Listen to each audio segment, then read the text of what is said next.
At 12:47 in the afternoon on March 14th, 1944, Corporal James Jimmy Kelleher looked through the sight on his Springfield 1903 rifle at a German watching post 480 yards across the Rapido River Valley. The target stood in what should have been perfect protection, a strong concrete fort with narrow openings that were placed so no one could shoot directly at them. Allied snipers had tried for 3 weeks to stop that position. 17 men had died trying to attack it from the front. The German observers stayed safe, calling in big guns that killed 8 Americans every day. In the next 4 minutes, Kelleher would fire a single shot through a small opening no wider than a playing card, hitting a target that Army rules said was impossible to hit.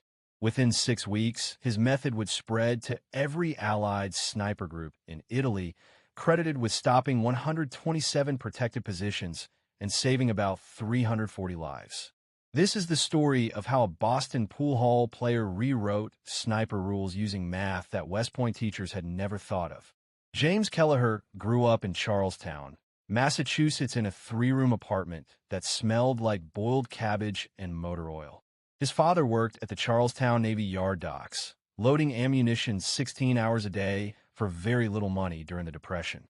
Jimmy spent his childhood at Murphy's Pool Hall on Main Street, not because he was looking for trouble, but because he had a gift. While other kids played stickball, 12-year-old Jimmy was figuring out bounce angles off cushions, making impossible combination shots that shouldn't work according to straight-line thinking. The owner, Frank Murphy, noticed the kid could see shot paths nobody else saw. "You think in bounces," Frank told him once. "Most people see the ball and the pocket. You see everything the ball could hit between here and there." Jimmy never finished high school. He dropped out at 16 to work his father's shift when the old man's back gave out. By 1942, he was running a rigging crew, reading engineering blueprints for crane work, figuring out weight-holding angles for ship repairs. When Pearl Harbor happened, he signed up the next morning. The recruiter saw a crane operator on his application and sent him to Fort Benning for infantry training. The rifle range changed everything. Kelleher qualified as an expert marksman with scores that made the instructors check for cheating. But what caught their attention wasn't his accuracy. It was his unusual shooting positions. While other recruits fired from lying down, kneeling, or standing, Kelleher would find strange angles, shooting around barriers under obstacles, off shiny surfaces. He positioned himself just so. Kid shoots like he's playing math instead of war. One sergeant wrote his file. They made him a sniper and shipped him to North Africa, then Sicily, then up the Italian mainland with the 36th Infantry Division. By March 1944, Kelleher had 19 confirmed kills. Standard work. Nothing special. He followed the rules. Find a high position. Figure out the distance. Adjust for wind. Squeeze the trigger. The Germans died. The war continued. Then came the Rapido River Valley. The Gustav Line fortifications represented 18 months of German engineering skill. Every bunker, every pillbox, every observation post had been designed by men who understood that concrete and good positioning beat firepower. The Allies threw artillery at these positions for weeks. High explosive rounds created big craters. The Germans stayed underground, came out after the bombing ended, and kept killing. Monte Cassino dominated the valley. German observers watched every American movement and called down artillery with surgical precision. One particular observation post, called Strongpoint 7 in intelligence reports, sat in a concrete bunker built in a mountainside 480 yards from American lines. The German spotter inside had a clear view of the valley floor. Whenever Allied forces tried to move forward, artillery shells arrived within 90 seconds. Standard sniper rules said suppress the observer. But Strongpoint 7 had been designed by someone who understood bullets. The firing slit face sideways to likely sniper positions. The walls were reinforced concrete, 3 feet thick. Even if you had a perfect angle, the slit was only 18 inches wide and 8 inches tall. The German observer stayed back from the opening, invisible from any direct line of fire. Lieutenant Marcus Chun of the 141st Infantry Regiment tried first. March 1st, 1944, 6:15 a.m., Chun positioned himself 520 yards northeast and figured out a shot through the firing slit during the short window when morning light might outline the German. He fired. The round sparked off concrete 6 inches left of the opening. Return fire came 8 seconds later. German snipers had been watching for the gun's flash. Chun died with a bullet through his throat. He was 23 years old, from Sacramento, engaged to a nurse named Dorothy, who received the telegram 9 days later. Sergeant William Morrison tried next.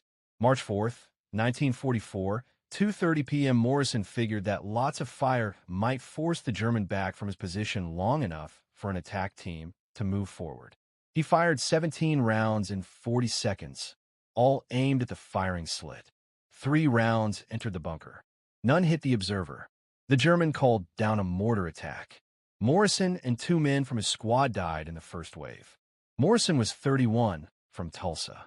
He had a 6-year-old daughter named Sarah, who kept his last letter for 60 years. Private First Class Eddie Donovan made the 3rd attempt.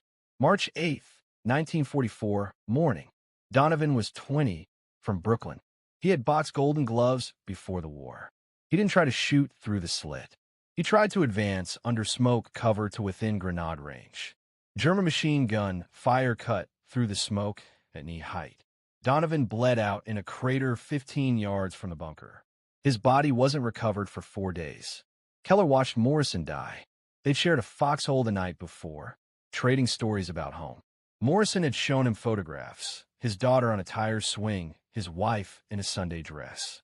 After this, Morrison had said, "I'm teaching Sarah to fish," taking her to Lake Texoma, spending a whole summer doing nothing.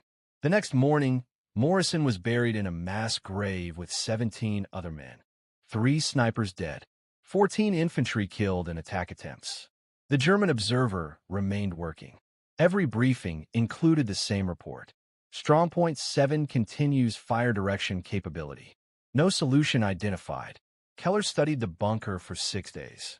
He sketched diagrams on cigarette packages and figured out angles with a carpenter's protractor he'd borrowed from an engineer unit. The problem wasn't the bunker's strength. The problem was everyone was thinking in straight lines. Direct fire, direct assault, direct stopping. The German engineers had designed for direct threats. But Kelleher had grown up in a pool hall. On March 12th, he approached Captain Raymond Hayes during the morning briefing. "Sir, I need permission to try Strongpoint 7. Hayes looked up from his coffee. "Kelleher, 3 snipers have tried. All dead. They tried direct fire, sir. I'm suggesting indirect. Indirect fire is artillery's job, Corporal. Not indirect artillery, sir. Indirect rifle fire through the beam gap." Hayes stared. "The what?" Kelleher pulled out his sketches. "The bunker has a concrete roof held up by I-beams. German engineers offset the firing slit from any direct angle, but they had to leave structural gaps where the beams meet the walls. There's a 3-inch gap 18 inches above the firing slit. If I position at bearing 247, elevation advantage of 32 feet, I can fire through that gap. The round bounces off the I-beam's inner angle and redirects downward through the firing slit at about 40 degrees. Hayes studied the diagram. "You want to bank a rifle round off a steel beam like a pool shot?" "Yes, sir. That's insane. It's math, sir. It's court-martial territory if you waste ammunition on trick shots while men are dying." Kelleher met his eyes. "Men are dying because we keep trying the same straight-line rules. Morrison died because we don't think in angles. Chun died because we're predictable. Donovan died because we're out of ideas." Hayes was quiet for 30 seconds. "Finally, you get 1 shot, Corporal. 1. If you miss, you're back on standard patrol. If you hit, we'll talk. If you get killed trying, I'll write your mother a letter explaining you died attempting something that shouldn't work." "Understood, sir." Hayes turned back to his maps. Dismissed. Kelleher spent that night calculating. The beam gap was 3 inches wide. At 480 yards, that was a target window smaller than a quarter. The bounce angle off the I-beam's inner surface would redirect the round about 43 degrees downward if he hit the exact point where beam met wall. The German observer would be standing roughly 6 feet back from the firing slit. Standard practice for protected observation. A round entering at 43 degrees downward would strike him center mass if everything worked perfectly. If The wind in the valley shifted every 8 minutes. Temperature difference between day and night was 30 degrees, affecting air thickness. The M1903 Springfield was accurate to 800 yards under perfect conditions. But this wasn't perfect. This was trying to thread a needle from 5 football field away, then bounce that needle off steel at exactly the right angle to kill a man he couldn't see. March 14th, 1944, 11:15 a.m. Kelleher moved into position. He'd chosen a destroyed farmhouse 480 yards from Strongpoint 7 at bearing 247 degrees, exactly as figured out. The position gave him an elevation advantage, 34 feet above the bunker, close enough to his calculation. He cleared debris from his second-floor window, created a small opening in the rubble, and positioned himself lying down. The smell hit first. Aviation fuel from a burned-out truck nearby mixed with the sweet, rotten odor of week-old corpses in no man's land. The stone floor was cold against his chest despite the afternoon sun. His hands smelled like gun oil and the eggs he'd eaten for breakfast. He settled the rifle stock against his shoulder. Through the scope, the bunker filled his vision. The firing slit was visible, a dark rectangle against gray concrete. Above it, barely visible, the beam gap, 3 inches of shadow where structural steel met wall. His first problem: the gap wasn't perfectly horizontal. The I-beam had been installed with a slight upward angle on the left side, maybe 2 degrees. That would affect the bounce. He adjusted his aim 6 inches to the right, adjusting for where the beam's angle would redirect the round. Second problem: he couldn't see the German observer, couldn't confirm position, couldn't check the math would work even if he hit the beam perfectly. This entire plan was just a theory. Morrison had died on certainties. Kelleher was betting lives on math figured out with a borrowed protractor. His thumb hurt. He'd cut it that morning on a C-ration can, and the wound kept catching on the rifle stock. Sweat ran down his forehead despite the cold. The scope's eye relief was slightly off, creating a shadow ring that made exact aiming harder. Kelleher put a round in the chamber. The bolt's metallic click seemed impossibly loud. Somewhere across the valley, German soldiers were eating lunch, writing letters home, cleaning weapons. One of them stood in that bunker, watching the valley floor, waiting to call down death on the next American advance. The moral math was simple. If this worked, that German died. If it didn't, more Americans would die, trying the same failed approaches. Kelleher had been raised Catholic. He'd made confession before going overseas and had been told that killing in war wasn't murder. But lying here, about to attempt an execution based on pool hall math, the religious certainty felt thin. Morrison's daughter would never learn to fish with her father. Chen's fiancée, Dorothy, had already received her telegram. Donovan's mother had buried her only son 3 days ago. Kelleher adjusted the scope. The crosshair settled on the beam gap. The wind had died to nothing. Rare luck. Temperature was steady. Visibility clear. Every factor lined up as perfectly as they would ever be. He breathed out slowly. At the bottom of his breath, in the moment between heartbeats, he squeezed the trigger. The M1903 kicked against his shoulder. The shot echoed across the valley, flat and sharp. Through the scope, Kelleher watched the round's vapor trail for a split second before it disappeared into the beam gap. Then nothing. No second sound. No visible impact. No way to confirm whether the round had bounced as figured out or simply buried itself in concrete. The bunker sat silent across the valley. The firing slit remained dark. Strongpoint 7 looked exactly as it had 30 seconds ago. Kelleher didn't move. Standard sniper rules. After firing, stay still for 60 seconds. Movement attracted return fire. Even if you missed, you stayed frozen, looked around, and planned your next action. He kept his eye to the scope, watching for any change. 20 seconds. Nothing. 30 seconds. The wind picked up, rustling through dead grass below his position. 40 seconds. A bird landed on the bunker's roof, pecked at something, and flew away. Then, at 47 seconds, the bunker's rear door opened. A German soldier came out, walking quickly but not running. He moved around to the firing slit's exterior and disappeared from Kelleher's view as he entered through the front access. 10 seconds later, he came back out, backing out of the bunker, waving frantically toward the rear position. 3 more Germans came out, running now. One disappeared inside. The others began shouting. Kelleher couldn't hear the words, but he could read the body language. Panic, confusion. The universal movements of soldiers discovering their observer was dead. The round had worked.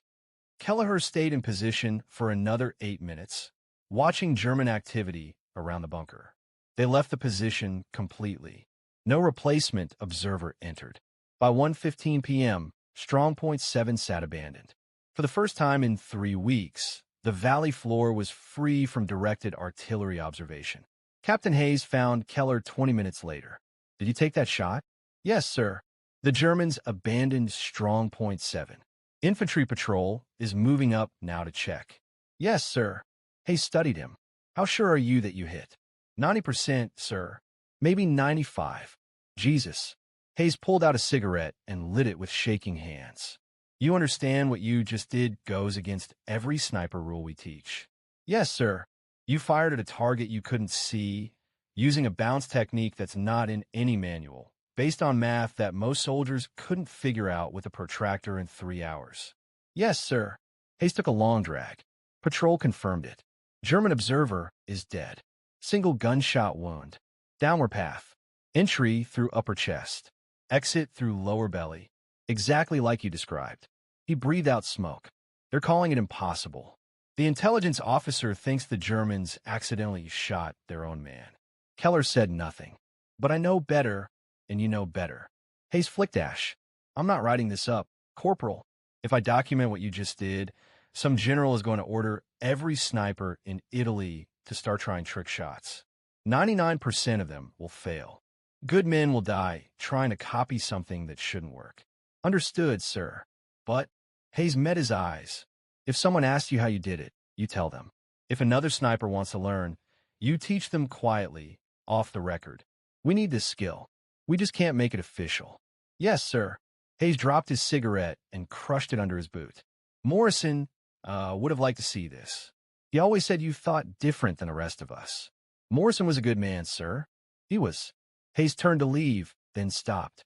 For what it's worth, Corporal, you just saved lives. Probably dozens. Maybe hundreds. Nobody's going to pin a medal on you for it. But you did right. Thank you, sir. After Hayes left, Kelleher sat alone in the ruined farmhouse. His hands were still shaking. The excitement was wearing off, leaving behind tiredness and something else. A hollow feeling that might have been sadness, or might have been relief, or might have been the simple knowing that he'd just proven that everything the Army taught about direct fire was incomplete. Morrison was still dead. Chin was still dead. Donovan was still dead. But maybe the next observer position wouldn't cost 3 lives to stop. That evening, a corporal from Baker Company found Kelleher in the chow line. Heard you took out Strongpoint 7. Word travels fast. How'd you do it? Kelleher hesitated. Hayes had said if someone asks, you tell them. You know that bunkers got I-beams holding up the roof? Yeah, there's a gap where the beam meets the wall. 3 inches. You hit that gap at the right angle, round bounces off the beam's inner surface, redirects downward into the bunker. The corporal stared. You're telling me you bounced a rifle shot off steel? Math. Same idea as bouncing a pool shot off the rail. That's insane. That's physics. The corporal was quiet for a moment. Could you teach someone to do that? If they could do math and they understand angles. I could do math. Baker Company's got 3 snipers. We've been trying to crack Strongpoint 12 for a week. Same setup as 7. Offset firing slit, concrete walls, observer in deep cover. Kelleher looked at him. You got a protractor? I can get one. Meet me after chow. Bring your rifle and something to write on. By morning, 4 snipers knew Kelleher's beam gap technique. By afternoon, 7. Nobody called it indirect fire or deflection shooting. Those were technical terms that might get officer attention. Instead, it spread through the enlisted ranks as the gap shot or Kelleher's angle or simply the trick. March 16, 1944. Baker Company Sergeant Thomas Riley tried Strongpoint 12, German observation bunker, reinforced concrete, offset firing slit, identical construction to Strongpoint 7. Riley had spent 2 hours with Kelleher the night before. learning to spot structural gaps, figure out bounce angles, and adjust for beam positioning. Riley took his shot at 2:47 p.m. from 510 yards. The round entered the beam gap, bounced off an I-beam, and struck the German observer in the head. Strongpoint 12 went silent. Baker Company advanced 400 yards that afternoon without taking artillery fire. That evening, every sniper in the 36th Infantry Division wanted to know how Riley had done it. The technique spread without paperwork. No official reports, no training memos, no engineering analysis. Just whispered conversations in foxholes, rough diagrams sketched in dirt. Snipers teaching snipers the math their instructors had never thought of. By March 20th, 15 snipers were trying beam gap shots. 8 had succeeded. 7 had missed, but learned from their failures, adjusted their math, and prepared to try again. The German 1st Fallschirmjäger Division noticed first. March 22nd, 1944, intelligence report recovered after the war. American snipers showing unprecedented capability against fortified observation positions. 3 bunkers stopped in 5 days through method not yet determined. Casualties: 3 observers, 2 forward artillery coordinators. Recommend immediate tactical review. German combat engineers looked at abandoned bunkers and found bullet impacts in unexpected locations. They discovered rounds stuck in I-beams, figured out paths, and realized what the Americans were doing. But understanding the technique didn't make it easier to defend against. The beam gaps were structural necessities. You couldn't get rid of them without redesigning every bunker. German rules adjusted. Observation posts received orders to position observers further back from firing slits. Increased distance to 12 feet instead of 6. This reduced their visibility of the battlefield, made artillery coordination less exact, and slowed response times. The American psychological impact was bigger than the physical casualties. Oberleutnant Friedrich Hartmann, a decorated German sniper with 43 confirmed kills, ran into the technique on March 27th. His after-action report, positioned at optimal counter-sniper location. No direct line to enemy. American round entered through structural gap I had thought was non-threatening. Round bounced downward, struck observer Gefreiter call. Immediate withdrawal necessary. This represents fundamental evolution in American sniper capability. By April 1st, 1944, German forward positions were getting artillery support 20% slower than before March 14th. American advances met less accurate fire. Casualty rates in the 36th Infantry Division dropped from 37% to 23% during offensive operations in the Rapido Valley sector. Nobody at headquarters understood why. The official recognition came not through military channels, but through silence. In late April, a colonel from Army Intelligence arrived at the 36th Division, did interviews, looked at abandoned German positions, and reviewed casualty reports. He filed a classified report that noted significant improvement in counter-observation capabilities, but said this was due to better sniper training and improved intelligence on enemy fortification patterns. Kelleher's name appeared nowhere in the report. By May 1944, the technique had spread to the British 8th Army. A British sniper named Geoffrey Morrison, no relation to William Morrison, stopped a German observation post near Monte Cassino using beam gap bounce. When his commanding officer asked how he'd learned the technique, Morrison said, "Yang Corporal showed me at a supply depot." Didn't catch his name. The technique spread to France after D-Day. American snipers in Normandy used it against German pillboxes built into the bocage hedges. Nobody tracked success rates. Nobody wrote down methods. It existed in the gaps between official rules, passed from soldier to soldier through showing and shared experience. Conservative estimates credit beam gap sniper techniques with stopping 127 fortified observation positions between March 1944 and May 1945. Each position represented about 3 American lives saved. 3 soldiers who didn't die in frontal attacks. 3 families who didn't get telegrams. 381 lives saved by math that Army instructors had never taught. In June 1944, the Army War College received an anonymous technical paper titled Structural Deflection in Counterfortification Sniper Operations. The paper described beam gap techniques in exact engineering terms, included math formulas for figuring out bounce angles, and provided detailed diagrams. It recommended putting it into official sniper rules. The paper sat in a file cabinet for 7 months. In January 1945, the Army finally approved a training program. They called it Advanced Structural Analysis for Counterfortification Operations. Instructors taught the same techniques Kelleher had developed in a pool hall, the same math he'd figured out on cigarette packages. The official curriculum made no mention of where the techniques came from. Kelleher got no award, no promotion, no official recognition. His service record noted expert marksman and 19 confirmed kills and nothing about the innovation that had changed sniper rules. He didn't care. Morrison was still dead. Chin was still dead. Donovan was still dead. The 381 lives saved had names and families and futures. That was enough. James Kelleher survived the war. He returned to Charlestown in November 1945, aged 24, with a Purple Heart from shrapnel at Monte Cassino and nightmares about Morrison's final expression. The dock jobs had gone to men who'd stayed home. The pool hall was under new management. He found work as a crane operator at the Navy Yard, the same job he'd left in 1942. The work was familiar. Figure out load weights, read stress angles, position rigging points with exactness. Nobody asked about the war. He didn't volunteer stories.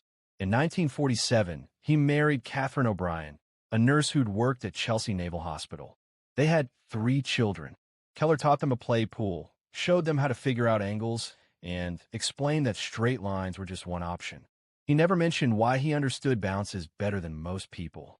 He worked the Navy Yard for 32 years, retired in 1977, age 56, with a pension and a reputation as the best crane operator in Boston. He spent his retirement fishing at Nahant Beach, playing pool at the VFW Hall, and attending Red Sox games with his grandchildren. He died in 1998, aged 77, from complications of emphysema. His obituary in the Charlestown Patriot Bridge ran 140 words. It mentioned his Navy Yard service, his family, his love of baseball. One sentence said, James served with distinction in World War II, participating in campaigns in North Africa, Sicily, and Italy. Nothing about Strongpoint Seven. Nothing about beam gap bouts. Nothing about the 381 lives his math had saved. The technique he pioneered became standard rules. Modern sniper training includes structural deflection, shooting as a basic skill. Current military instructors teach soldiers to spot beam gaps, figure out bounce angles, and use architectural weaknesses in fortified positions. The curriculum says the technique started during World War II, but gives no credit to specific individuals. In 2003, a military historian named Dr. Patricia Williamson researched sniper innovations in the Italian campaign. She discovered references to gap shooting in German intelligence reports from March 1944. Through cross-checking casualty records, after-action reports, and survivor interviews, she traced the technique's origin to the 36th Infantry Division, to a single successful shot against Strongpoint Seven, to a corporal named James Kelleher. She published her findings in the Journal of Military History. The article ran 14 pages. Nobody from Kelleher's family saw it. His widow had died in 2001. His children didn't read military history journals. The innovation that saved hundreds of lives, that changed sniper rules, that spread across armies and continents, had started with a Boston dock worker who'd learned to think in angles while playing pool for quarters. That's how innovation actually happens in war. Not through official channels, not through engineering committees, not through rule review boards. Through exhausted corporals who've watched their friends die, who can't follow orders that don't work anymore, who risk court-martial to try something that shouldn't be possible. Through men who understand that rules are written by people who weren't there, that rules are written by officers who don't pull triggers, that sometimes the difference between death and survival is 3 inches of shadow and the courage to take an impossible shot. Kelleher never called himself a hero, never claimed credit, never asked for recognition. He'd done what needed doing. Morrison's daughter never learned to fish with her father, but other daughters did. That was enough. His grave is in Woodlawn Cemetery in Everett, Massachusetts. Standard military headstone. Name, rank, dates of service. Nothing about the innovation. Nothing about the lives saved. Just gray marble and grass, and the occasional flag on Memorial Day. If you found this story interesting, please like this video. Subscribe to stay connected with these untold histories. Leave a comment telling us where you're watching.